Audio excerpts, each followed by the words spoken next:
మత్తయి సువార్త 13వ అధ్యాయం 33వ వచనం. ఆయన మరి ఒక ఉపమానము వారితో చెప్పెను. పరలోక రాజ్యము ఒక స్త్రీ తీసుకుని పిండి అంతయు పులిసి పొంగు వరకు 3 కుంచముల పిండిలో దాచిపెట్టిన పుల్లని పిండిని పోలి ఉన్నది. ప్రార్థన చేసుకుందాం.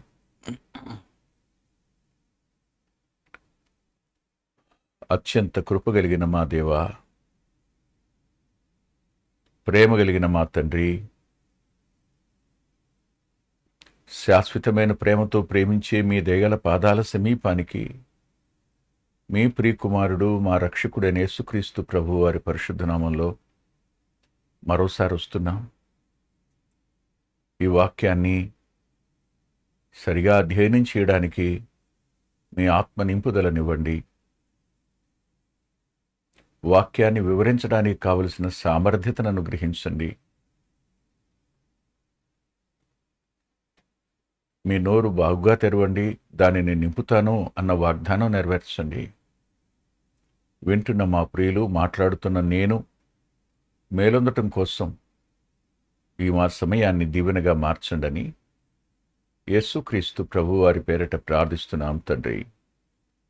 ఆమేన్. ఆమేన్.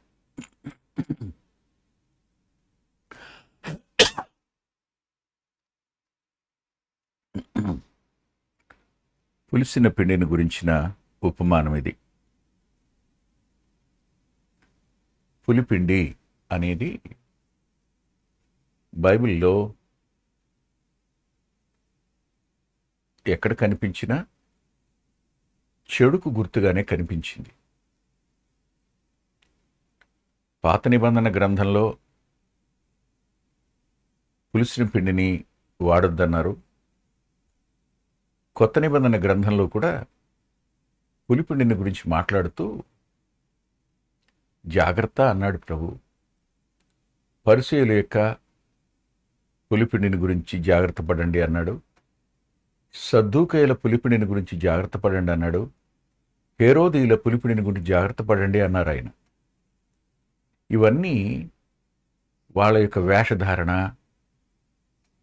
వీటికి సంబంధించినవి. మరి ఇప్పుడు ప్రత్యేకంగా పరలోక రాజ్యాన్ని మూడు కుంచముల పిండిలో ఒక స్త్రీ దాచిన పులిపిండితో పోల్చారు ఆయన. ఈ పులిపిండి అనగానే మనం చెడుగా భావించడం ఇక్కడ ఉద్దేశం కాదు. ప్రభు మాట్లాడుతూ 34వ వచనంలో లోకము పుట్టినది మొదలుకొని మరుగు చేయబడిన సంగతులు తెలియచెప్పేదను అన్న వచనాన్ని ఎత్తి చూపించారు ఆయన. లోకము పుట్టినది మొదలుకొని మరుగు చేయబడిన సంగతులు అంటున్నప్పుడు పరలోక రాజ్య సువార్త ఎలా ప్రభావం చూపిస్తుందో ఆ రోజున్న యూదులతో మాట్లాడుతున్నారు ఆయన. పరలోక రాజ్యం, ఆ సువార్త, ఆ కార్యాలు ఎలా జరుగుతాయో చెప్తున్నారు. చెప్తూ పులిపిండితో పోల్చారు. ఇక్కడ పులిపిండి చెడుకు నిదర్శనం కాదు, అందుకోసం కాదు. పులిపిండి ఎలాగూ పనిచేస్తుందో,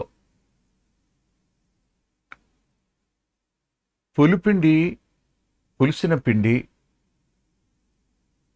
ఏ రీతిగా ఆ 3 కుంచాల ఆ ముద్దను ఎలాగూ పులవ చేస్తుందో, ఆ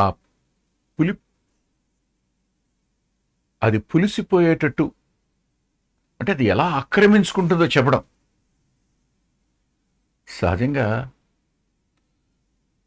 పిండి అనేది పులవకపోతే రుచి ఉండదంటారు కదా. అందుకే కదా కాస్త పులిపిండి కలుపుతారు. ఖచ్చితం ఇది.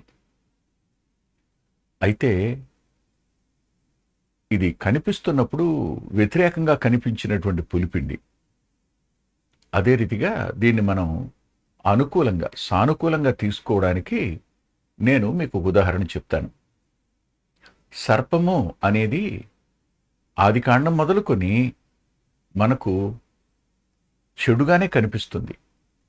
విరోధమైందిగానే కనిపిస్తుంది. కానీ సంఖ్యాకాండంలో 21వ అధ్యాయం 8వ వచనంలో ఆ సర్పం ప్రభువుకు ముంగుర్తుగా కనిపించింది. ఇత్తడి సర్పాన్ని చేసి దాన్ని చూస్తే చచ్చిపోయేవాళ్ళు బ్రతుకుతారు. చంపడానికి విషం కలిగింది. కానీ ఇప్పుడు ఆ సర్ప రూపాన్ని చూడడం ద్వారా చచ్చిపోయేవాళ్ళు బ్రతకడానికి దాన్ని ఆయన పరిష్కారంగా చూపించారు. ఇదే మాట మన ప్రియరక్షకుడు కూడా యోహాను సువార్త 3వ అధ్యాయం 14వ వచనంలో ఇదే మాట చెప్తారు ఆయన. అది ఎలా ఎత్తబడిందో మనుష్య కుమారుడు ఆ రీతిగా ఎత్తబడాలి అంటాడు ఆయన. ఎందుకు అలా ఆయన పోల్చారు అన్నప్పుడు, ఆ సర్పము చెడు, కానీ ఆ రూపంగా మార్చబడిన ఆయన, అంటే చూడ నొల్లనివానిగా, పాపంగా, ఆయన పాపికాడు, పాపంగా చేయబడిన ఆయన తన వద్దకు వచ్చేవారిని ఎలాగూ రక్షిస్తాడో చెప్పడానికి సర్పాన్ని సానుకూలమైనదిగా చెప్పడం జరిగింది. అదే రీతిగా, అదే త్రోవలో ఈ పులిసిన పిండి కూడా సానుకూలంగా చెప్పడం అనేది అది చేసేటువంటి పని, అదృశ్యంగా చేసే పని. ఎంత అదృశ్యంగా చేస్తుందో మనకు అర్థం కాదు.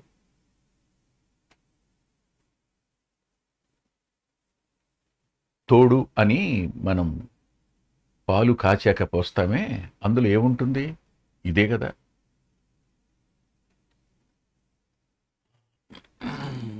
కొన్ని వంటకాల కోసం ఈస్ట్ కలుపుతారు, పులిపిండి.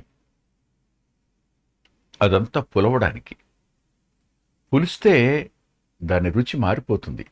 పులవకపోతే రొట్టె కాదది. పులవకపోతే రుచి ఉండదు. అందుకోసం వాడినటువంటి ఆ పులిపిండిని ఆయన ఇప్పుడు తీసుకుంటూ ఈ మాట చెప్తున్నారు. అలాగే పులిపిండి యూదా మతంలో ప్రభు చెప్పినటువంటి ప్రతి చోట పులిసిన పిండిది తీసుకురావద్దంటాడు, పులిసినటువంటి రొట్టెలు తేవద్దు అంటారు ఆయన. కానీ ఓసారి ఏం జరిగిందంటే, ఈ పరలోక రాజ్యాన్ని గురించి అధ్యయనం చేస్తున్నప్పుడు సరిగ్గా ఈ పులిపిండి దగ్గరికి వచ్చి ఆగిపోయి, ఒకరోజు నేను ఏం చేయాలో అర్థం కాక ఆలోచిస్తూ ఉండిపోయి నాకేం తోచుబడి కావటంలా. ఎలా చెప్పాడు ఆయన? 3 కుంచాల పిండిలో పెట్టినటువంటి పులిపిండిని గురించి మాట్లాడాడు. ఇదేమో చూడ్డానికి పాజిటివ్గా ఉంది, కానీ ఆ ఎలిమెంట్ ఏమో నెగిటివ్. ఎలా ఇది అని ఆలోచిస్తూ అప్పుడు రేన్ గారు ఉన్నారు. రేన్ గారికి ఫోన్ చేసి ఇలా అన్నాను, తమ్ముడు, పులిపిండిని, పులిసిన దాన్ని ఎక్కడైనా ప్రత్యక్ష గుడారంలో ఏ పదార్థంలోనైనా వాడడానికి ప్రభు ఒక్కసారి అనుమతించారేమో, ఒకసారి చూడవా అన్నాను. అలాగే నన్నయ్య అన్నాడు. ఆఫీస్ నుంచి వచ్చాడు ఆయన. రాత్రి 11:30 ఆ ప్రాంతంలో ఫోన్ చేసి అన్నయ్య అన్నాడు. చెప్పు నాయన అన్నా, దొరికిందన్నా అన్నాడు. ఏం దొరికింది అంటే లేవియాకాండం 23వ అధ్యాయం. లేవియాకాండం 23వ అధ్యాయం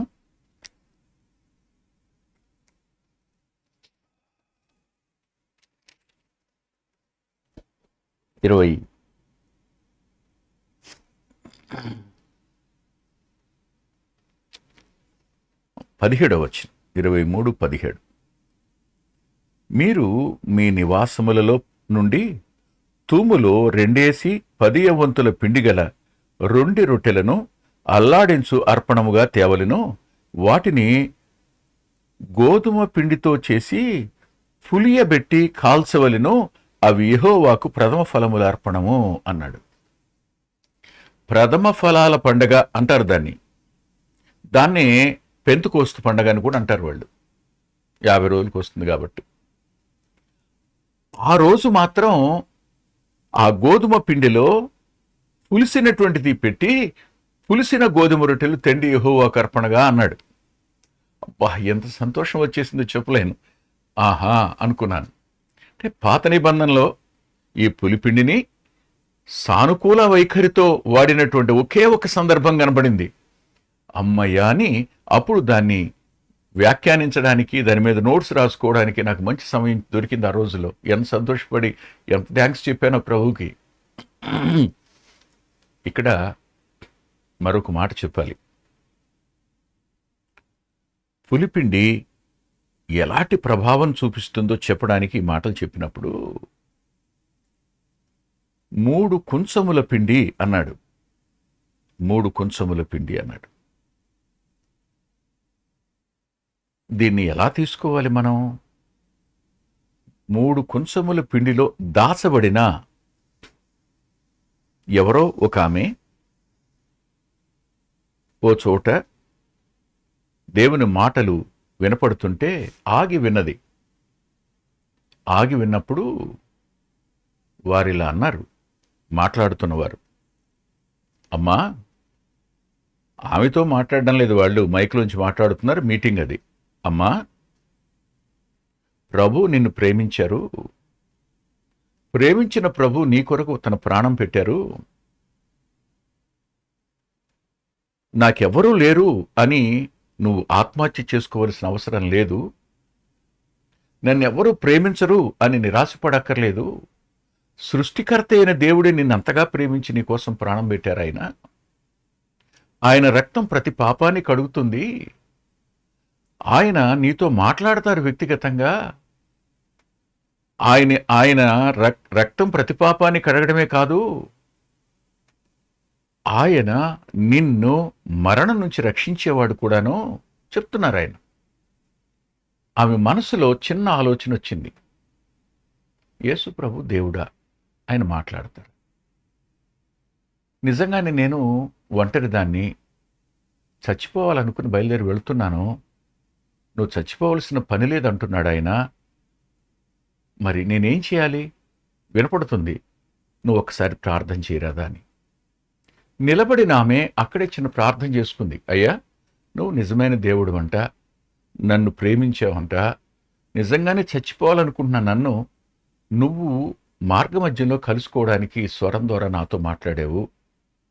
నాకు ఏడుపు వస్తుంది, నా పాపాలు క్షమించు, నన్ను నువ్వు చేర్చుకో. ప్రార్థన చేసింది. చిన్న మాట, చిన్న శబ్దం, ఆ సత్యం, ఆ విశ్వాసం, ఆ ప్రేమ సువార్త ఆమె అంతరంగంలోనికి ప్రవేశించింది. ప్రవేశించిన తరువాత ఇప్పుడు ఆమె బయలుదేరి వెళ్తుంది. ఎవరావిడ? ప్రాణాత్మ దేహాలు కలిగిన ఒక వ్యక్తి, 3 అంతల మనిషి. ఆ 3 అంతలలో ఈ సువార్త అడుగుపెట్టాక సువార్త దాచబడింది. ఎవరికి కనపడుతుంది? ఎవరికి కనపడదు. ఆ సత్య సువార్త ఎవరికి కనపడదు, ఆ సమాధాన సువార్త ఎవరికి కనపడదు, ఆ రక్షణ సువార్త ఎవరికి కనపడదు, ఆ మహిమా సువార్త ఎవరికి కనపడదు. కానీ ఆ విశ్వాసం లోపలికి వచ్చింది. ఆమె అంతరంగంలోనికి ప్రవేశించిన సత్యం ఆమెను స్వతంత్రురాలుగా చేసింది. ఎలాగ స్వతంత్రాలుగా చేస్తుందంటే, తన యొక్క ఆలోచన విధానంలో మార్పు వస్తుంది, తన అభిప్రాయాల్లో మార్పు వస్తుంది, తన అలవాట్లలో మార్పు వస్తుంది. వెరసి తన భక్తి జీవితంలోనే మార్పు వస్తుంది. 3 అంతల మార్పు అనూహ్యంగా తనలో చోటు చేసుకుంటుంది. మెల్లమెల్లగా మెల్లమెల్లగా మెల్లమెల్లగా ప్రాణాత్మదేహాలు సమస్తం ప్రభువుకు చెందినవిగాను, ప్రభువుని సంతోషపెట్టడానికి తీర్మానం చేసుకుని ఆయన కొరకు జీవించే వ్యక్తిగా ఆ వ్యక్తి మారుతుంది. పరలోక రాజ్యం అనేది ఒక వ్యక్తి అంతరంగాన్ని దేవునికి నివాస స్థలంగా మార్చి దేవుని కొరకు జీవించే ప్రక్రియగా మారుస్తుంది. ఈ వచనాల వద్ద మరొక తలంపు కూడా చెప్పుకోవాలి. ఈ లేవియాకాండం 23వ అధ్యాయం 17వ వచనం ప్రథమ ఫలాల పండుగ పెంతెకోస్తు అనుకున్నాం కదా. సరిగ్గా అపోస్తుల కార్యాల గ్రంథం 1వ అధ్యాయం ఆ ప్రథమ ఫలాల పండుగ అయిన పెంతెకోస్తు పండుగ నాడు జరిగింది. పరిశుద్ధాత్ముడు శాశ్వతంగా సంఘానికి అనుగ్రహించబడ్డాడు. ఆయన కనిపించడు, అదృశ్యంగా ఉంటాడు. అదృశ్యంగా ఒకని అంతరంగంలోనికి ప్రవేశించిన ఆయన కార్యం అనూహ్యంగా ఒక వ్యక్తిలో ఎంతటి రూపాంతరాన్ని తీసుకురావడం జరుగుతుందో ఆ విషయం కూడా ఇక్కడ స్పష్టపరిచినట్టు అనిపించింది. ఇక్కడ నుండి మనం ఒక్కడు కొంచెం ముందుకు వెడితే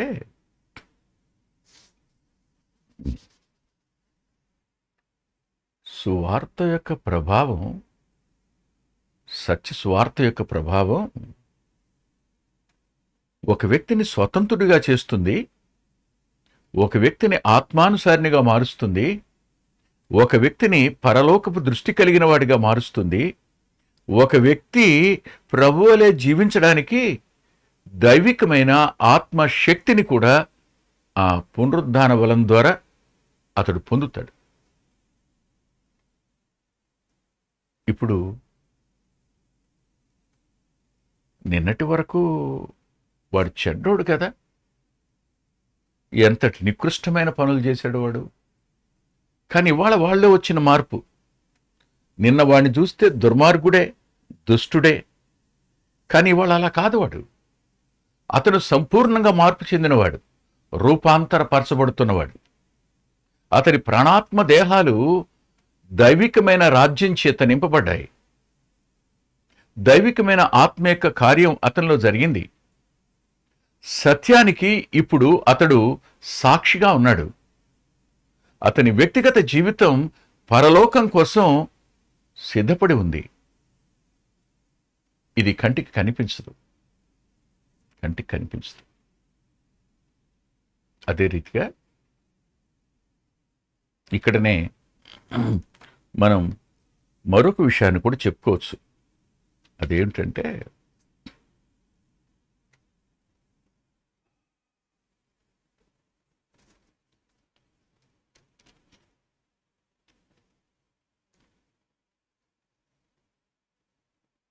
ఇంతకు మునుపు మనం ఆవగింజను గురించిన భాగం చూసాం. ఆవగింజను గురించిన భాగం చూసినప్పుడు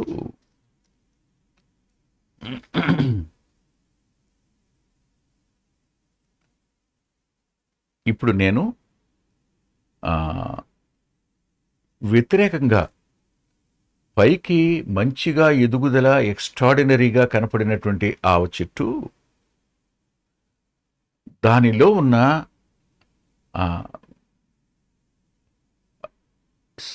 అననుకూలమైన సంగతి చెప్తున్నాను. అదేమిటంటే,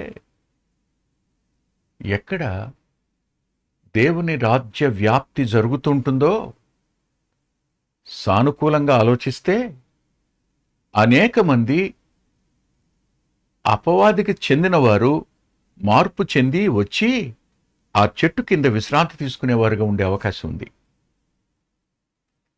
దాని నీడను విశ్రమించే అవకాశం ఉంది. ఇది సానుకూలంగా. కానీ ప్రతికూలంగా ఆలోచిస్తే అదే చోట చెడ్డ సిద్ధాంతాలు వచ్చే అవకాశం కూడా ఉంది. చెడ్డ సిద్ధాంతాలు వచ్చే అవకాశం. ఏ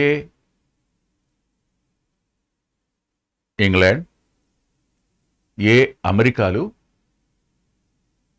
ఏ జర్మనీ, ఏ ఫ్రాన్స్,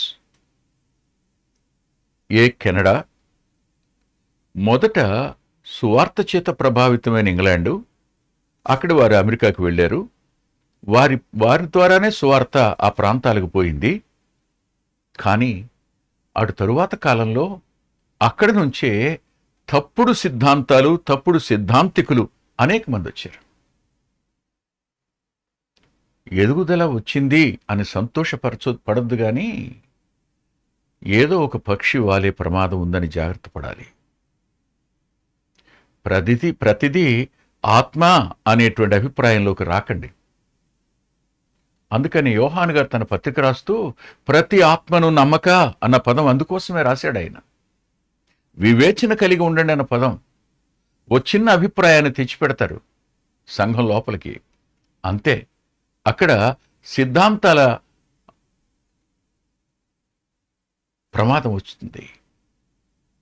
అవి గుడ్లు పెడతాయి, అవి పొదుగుతాయి, పిల్లలు చేస్తాయి. ఇంతెందుకండి, శ్రేష్టమైన సహవాసాలని చెప్పుకున్న సహవాసాల్లో సేవకుల కుమారులు చివరికి ఓ వైపుకు ఏడవబడిన వారై తప్పుడు సిద్ధాంతాల్లో నిలిచిపోయిన వాళ్ళు కనిపిస్తున్నారు నేటికి. ప్రమాదం ఉంది. అది అంత ఎత్తుకు ఎదిగిన తరువాత అందులో పక్షులు వచ్చి వాలే. అది అననుకూలమైన సంగతి. ఇక ఇక్కడికి వద్దాం. పులిపిండి గురించి మాట్లాడుకున్నప్పుడు పెద్ద చెట్టులో తప్పు సిద్ధాంతాలు ఆవగింజ విషయంలో వచ్చినట్టే పులిపిండి విషయంలో మంచి సంఘంలోనికి ఒక తప్పు భావం, ఒక తప్పు సిద్ధాంతం, ఒక చెడు ప్రవేశించింది అనంటే అది అందరినీ పాడు చేసి అట్టుపెడుతుంది. ఖచ్చితంగా సంఘాలు నేటి దినాన్న నిర్జీవం అయిపోవడానికి గల కారణాలేమిటి? సంఘాల మధ్య విభేదాల కారణాలేమిటి? పులిసిన పిండి కొంచెమైనా ముద్దంతను పులవ చేస్తుంది అని చెప్పిన మాటలో ఆ పులిపిండి దేవుని సువార్త అయితే, ఆ పులిపిండి దైవాత్మకు సంబంధించింది అయితే అది సానుకూలమైన ఫలితాన్ని, నిత్యత్వానికి ఇస్తుంది. అలా కాదు, అది విరోధమైనటువంటి పులిపిండి అనుకోండి, అది విరోధమైనటువంటి పక్షులే అనుకోండి, వాటి వల్ల ఖచ్చితంగా నష్టం జరిగే అవకాశం ఉంది, అనుమానమేం లేదు. విత్తనం చిన్నదే, పులిపిండి కొంచెమే. వాక్యం చిన్నగానే, జీవం చిన్నగానే లోపలికి అడుగుపెట్టిన దాని ప్రభావం ఒక వ్యక్తిలో అనూహ్యమైన మార్పును తెస్తుంది అని చెప్పడానికి ఈ ఉపమానాన్ని ప్రభు చెప్పారు. అందుకే అంటాను, ఎప్పుడో విన్న వాక్యం ఇంతకాలానికి పనిచేసింది. ఎప్పుడో మా నాన్నగారు చెప్పారు, ఎప్పుడో మా అమ్మగారు చెప్పారు, ఎప్పుడో మా అన్నగారు చెప్పారు. ఆయన అన్న మాట కరెక్ట్గా ఈ సమయంలో గుర్తొచ్చింది. అప్పుడు నేను మోకరించి మొట్టమొదటిసారిగా ప్రభువుని అడిగాను. ఆ తర్వాత నా జీవితంలోనికి అనూహ్యమైన మార్పు వచ్చిందని చెప్పేవాళ్ళు ఎంతోమంది ఉన్నారు. నాకు బాగా జ్ఞాపకం ఉంది. తమ్ముడు జుజ్వరంలో సేవ చేసి తన పరుగును తుదముట్టించాడు. తమ్ముడు ఇమ్మానియల్ తను చనిపోయినాడు. ఆ దేహాన్ని శ్మశానానికి తీసుకుని వెళుతున్నప్పుడు ఒక ఆయన, పెద్ద ఆయన రెండు చేతులు పైకెత్తి పట్టి చిన్న చేతులతో, నేను ఇటువంటి సేవకుని చూడలేదయ్యా అన్నాడు ఆయన. అది అయిపోయింది, ఇంటికి వచ్చేసాం. బంధువులందరూ ఉన్నారు అక్కడ. నేను వెళ్ళాను. వెళ్ళినప్పుడు వాళ్ళందరూ సంఘస్థులు వాళ్ళు వీళ్ళు మాట్లాడుతుంటే ఇమ్మానుయేలు యొక్క అన్నగారి భార్య ఒక మాట అంది. నేనే విన్నాను ఆ మాట. నాకు తెలిసిన ఇమ్మానుయేలు వేరు, మీరిప్పుడు చెప్తున్న ఇమ్మానుయేలు వేరు అందావిడ. అవును, మీకు తెలిసిన వ్యక్తి దేవుని వాక్యం చేత, దేవుని ఆత్మ చేత ప్రభావితమైనవాడు. ఆ ప్రభావం చేత 1, 2, 3, 4 స్థలాలలో సేవ, సంఘాల స్థాపన చేయగలిగాడు. చిన్నవాడు, చిన్న పని, సామాన్యుడిగా కనిపించాడు. 4 స్థలాలలో దేవుని యొక్క రాజ్య సువార్తను అతడు వ్యాపింపచేశాడు. ఈరోజైనా నువ్వెవరో గుర్తిస్తే, నీవు వాక్యానికి లోబడితే, ప్రభు యొక్క మరణ పునరుద్ధానాలు ఆ విలువ నీకు అర్థమైతే, ప్రభు పాదాల చెంత క్షమాపణ కోరు. ఆయన చిందించిన రక్తం ప్రతి పాపాన్ని కడుగుతుంది. వాక్యానికి నువ్వు చూపించి కొంచెం విధేయత నీ అంతరంగంలో అనూహ్యమైన మార్పు నీ ప్రాణాత్మ దేహాల్లో తెస్తుంది. అట్టి కృప ప్రభు నీకు అనుగ్రహించునుగాక. దయగలిగిన మా గొప్ప తండ్రి, కృప కలిగిన మా దేవ, మరోసారి మీ పాదాల సమీపానికి వచ్చి కొద్ది మాటలు చెప్పుకోవడానికి సహాయపడ్డారు. కృతజ్ఞత చెల్లిస్తున్నాం తండ్రి. విన్న మా ప్రియులు తమను తాము పరిశీలించుకుని నీ నామం మహిమ కొరకు రూపాంతరం చెందేవారుగాను, నీ పనిముట్టుగా ఇతరుల జీవితాలకు ప్రకటించేవారుగాను, వారి ప్రభావం తన కుటుంబం మీద, సమాజం మీద ఉండను అనుగ్రహించుమని యేసుక్రీస్తు ప్రభు వారి పేరిట ప్రార్థిస్తున్నాం తండ్రి. ఆమేన్. ఆమేన్. ప్రభు చిత్తమైతే శుక్రవారం రాత్రి 9:30 కలుసుకుందాం. దేవుడు మిమ్మల్ని దీవించునుగాక.